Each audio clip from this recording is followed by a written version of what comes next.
Enforcement directorate ने सहारा India group और इसके संस्थापक सुब्रत राय के परिवार और अधिकारियों के खिलाफ बड़ा एक्शन लिया है। अदालत में मनी लॉन्ड्रिंग से जुड़े मामले में चार्जशीट दाखिल कर दी गई है और ये चार्जशीट कोलकाता की PMLA prevention of money laundering act में कोर्ट में ये पेश की गई है और जांच में सामने आया है कि अब तक के करीब 1.74 लाख करोड़ रुपए का ये घोटाला हाई रिटर्न के नाम पर करोड़ों निवेशकों से पैसा लेकर किया गया।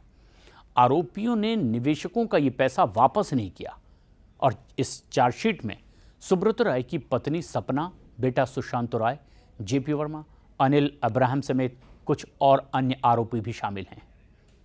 इन्फोर्समेंट डायरेक्टरेट ने भगोड़े बेटे के खिलाफ में एनबीडब्ल्यू जारी करने की भी तैयारी शुरू कर दी है। ईडी की तरफ से यह भी कहा गया कि सहारा इंडिया ग्रुप और इसके संस्थापक सुब्रत राय लंबे समय तक देश की आम जनता के बीच सुरक्षित निवेश का चेहरा बने रहे। गांव-गांव तक फैले एजेंट और भरोसेमंद छवि के चलते करोड़ों लोग अपनी गाढ़ी कमाई सहारा की स्कीमों में लगाते रहे और कंपनी का दावा था कि यहां पर पैसा लगाने पर तय समय में हाई रिटर्न मिलेगा और भविष्य सुरक्षित रहेगा।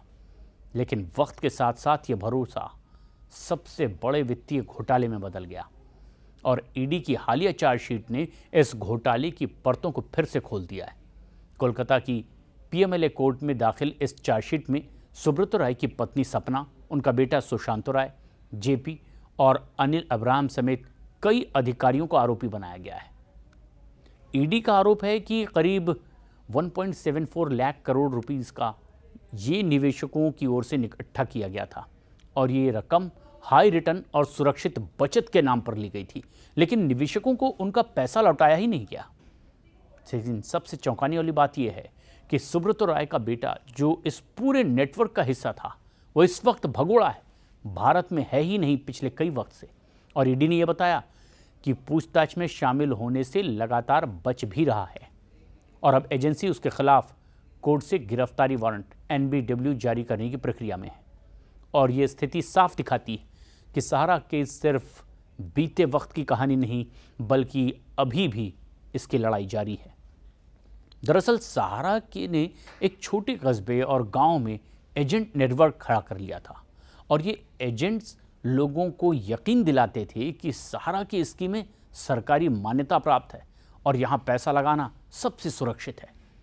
जिन गरीब और मध्यम वर्गीय लोगों के पास बैंकिंग सिस्टम तक पहुँच नहीं थी, वो इनके जाल में आसानी से फंसते चले गए। कोई अपनी बेटी की शादी के लिए, कोई घर बनाने के लिए, कोई बुढ़ापे की सुरक्षा के लिए सहारा में निवेश करता चला गया। धीरे धीरे यह आंकड़ा लाखों निवेशकों से बढ़कर करोड़ों तक पहुंच गया और अब आखिरकार इस घोटाले में चार्जशीट दाखिल हो गई है।